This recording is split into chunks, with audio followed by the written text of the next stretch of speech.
Os Estados Unidos e a Rússia estão tentando unir seus esforços no Oriente Médio neste exato momento, depois que a Europa se recusou a enviar suas tropas para ajudar a América. Essa formulação da notícia teria parecido muito estranha e absurda há apenas um ano, mas não com Donald Trump.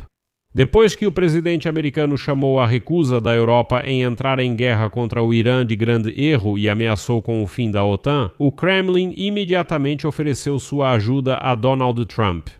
Chegou ao ponto de Moscou e Washington até começarem a discutir a ideia de impor sanções contra a Europa por terem se recusado a enviar seus navios de guerra para desbloquear o Estreito de Hormuz, como Donald Trump pediu. Mas, enquanto isso, a Organização Mundial da Saúde considera o risco de um incidente nuclear como um dos cenários possíveis para o desenvolvimento do conflito no Oriente Médio. Meu nome é Alexei Pitti. Vamos discutir esse tema juntos, mas antes, inscreva-se no canal. Deixe seu like, escreva qualquer comentário neste vídeo e não se esqueça de se inscrever no meu canal do Telegram Pitti News. O link está na descrição deste vídeo, lá publicamos notícias em tempo real assim que elas chegam.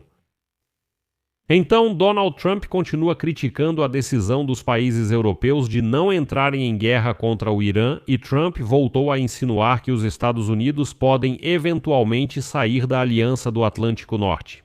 Na véspera, o presidente dos Estados Unidos, Donald Trump, declarou que a maioria dos aliados dos Estados Unidos na OTAN, contrariando seu apelo, manifestou sua falta de vontade de se envolver em uma operação militar contra o Irã e classificou isso como um erro grave. Ele disse isso na terça-feira, em uma coletiva de imprensa no Salão Oval, durante a visita do primeiro-ministro da Irlanda, Michel Martin. A seguir, uma citação de Donald Trump. Eu acho que a OTAN está cometendo um erro muito tolo. Todos concordam conosco que é necessário impedir o Irã de criar armas nucleares, mas eles não querem ajudar. E nós, como Estados Unidos, devemos nos lembrar disso. Essa posição dos aliados me choca. A reação ao meu pedido de ajuda foi um ótimo teste para os parceiros. Não precisamos deles, mas deveriam nos apoiar. Anteriormente, lembro que o presidente dos Estados Unidos pediu aos países da OTAN que ajudassem a desbloquear o Estreito de Hormuz, uma rota marítima crucial cujo tráfego praticamente parou devido aos ataques do Irã a petroleiros e às tentativas dos iranianos de minar o canal. No entanto, a reação de vários países europeus foi bastante contida. Pois bem, o primeiro-ministro britânico Keir Starmer afirmou no início da semana que o país não será arrastado para uma guerra em grande escala e sugeriu desenvolver um plano coletivo viável para desbloquear o Estreito de Hormuz a fim de estabilizar os petroleiros mundiais. O chefe do Ministério da Defesa da Alemanha, Boris Pistorius, também rejeitou as exigências de Trump de enviar navios de guerra da frota para essa região. Ele simplesmente disse, cito, "Esta não é a nossa guerra, nós não a começamos." E depois dessa recusa, o próprio Trump declarou que, na verdade, ele nem pediu nenhuma ajuda, que isso foi só impressão de vocês. Mais uma citação. Graças aos sucessos militares dos Estados Unidos no Irã, não precisamos mais e não queremos ajuda de outros países, nunca precisamos dessa ajuda. E depois Trump declarou que vai reconsiderar a questão da saída dos Estados Unidos da OTAN. E nesse contexto, os russos, como verdadeiros abutres, começaram a bajular Donald Trump e a apoiar sua retórica, na esperança de que Trump, nesse cenário, se aproxime deles. Representante especial do presidente da Federação Russa para a Cooperação Econômica e de Investimentos com Países Estrangeiros, ou simplesmente uma pessoa desconhecida, Kirill Dmitriev, declarou que os Estados Unidos precisam impor sanções contra os aliados na Europa após eles se recusarem a ajudar na guerra contra o Irã. A seguir vou citar Dmitriev. Talvez os Estados Unidos devam impor sanções contra o Reino Unido e a União Europeia pela falta de reciprocidade e pela destruição da civilização ocidental por meio da imigração, além de suspender as sanções contra a Rússia para apoiar os setores energéticos globais. Mas é interessante que Dmitriev aparentemente esqueceu aqui que, na verdade, o Irã é aliado deles. E ele está dizendo que os Estados Unidos devem punir aqueles que não quiseram lutar junto com eles contra o nosso aliado. Parece absurdo, mas olha, essa é a Rússia. Eles nunca agem de forma honesta e digna, e estão prontos para vender seu próprio aliado por uma ninharia, só para salvar a própria pele. Honra e dignidade, os russos vivem em planetas completamente diferentes. Os russos não sabem o que é honra e dignidade. Em seguida, esse tal de Dmitriev observou que os aliados de Washington na OTAN apoiam a Ucrânia, mas não os Estados Unidos da América, que estão conduzindo uma operação militar contra o Irã.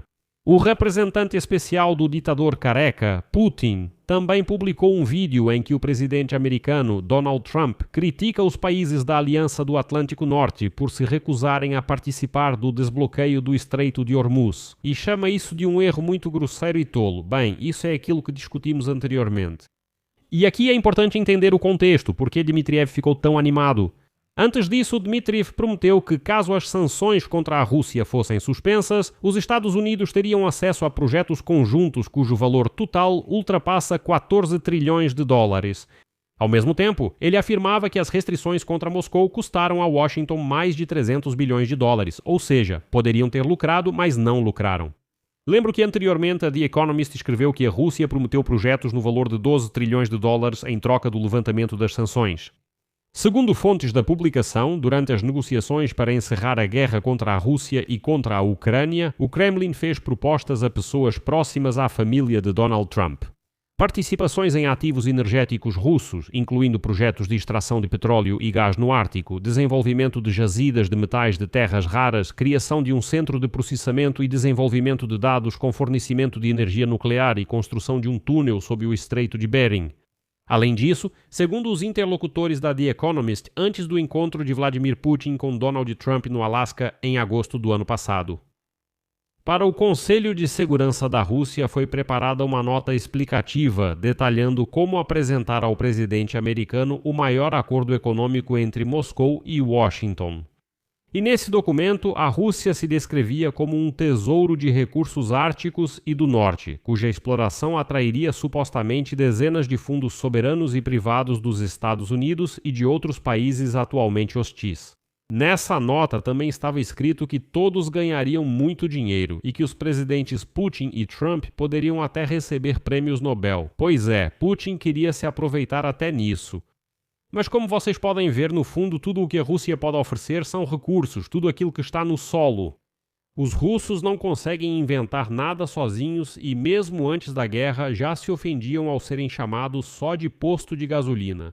Por que se ofender? Isso é um fato. Vocês são só um posto de gasolina. Se tirarem de vocês os recursos que a Mãe Terra lhes deu, vocês são zero, vocês não são ninguém, vocês não têm nada para oferecer ao mundo.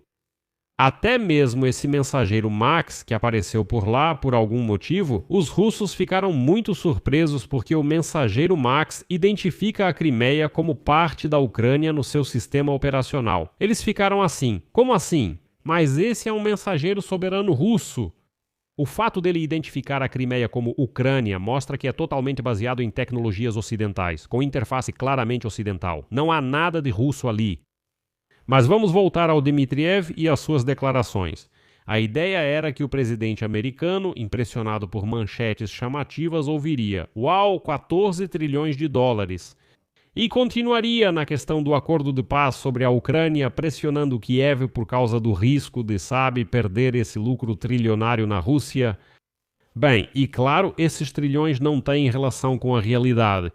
Isso é, como se diz, uma estimativa superficial dos possíveis benefícios potenciais, para impressionar Donald Trump e manter a atenção dele. Felizmente, Trump não caiu nessa tão rápido.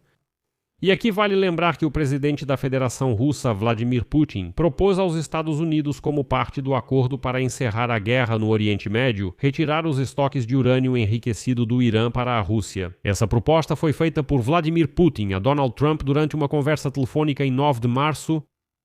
Felizmente, o presidente dos Estados Unidos recusou a proposta de Putin. Mas, como vocês podem ver, os russos ainda procuram qualquer brecha na unidade do Ocidente para, como abutres, como alguma sujeira, se atirarem e simplesmente implorarem para Donald Trump fazer qualquer tipo de acordo de cooperação com eles.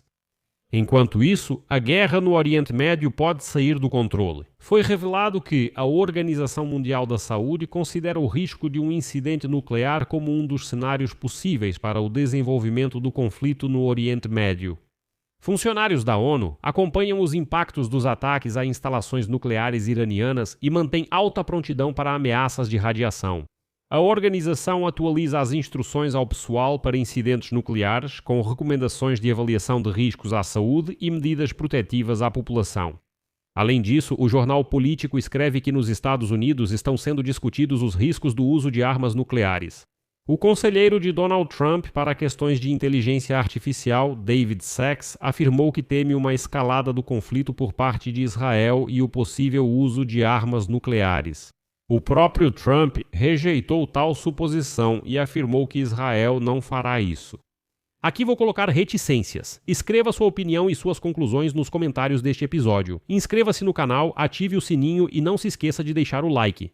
Além disso, se este episódio foi interessante e útil para você, ficarei grato por qualquer apoio financeiro. Isso ajudará nosso canal a se desenvolver. Você pode fazer isso através de doação, assinatura ou patrocínio no YouTube. Como fazer isso? Todos os links e dados estão na descrição deste vídeo ou acesse pelo QR Code na sua tela. É isso. Se cuidem. Tchau a todos.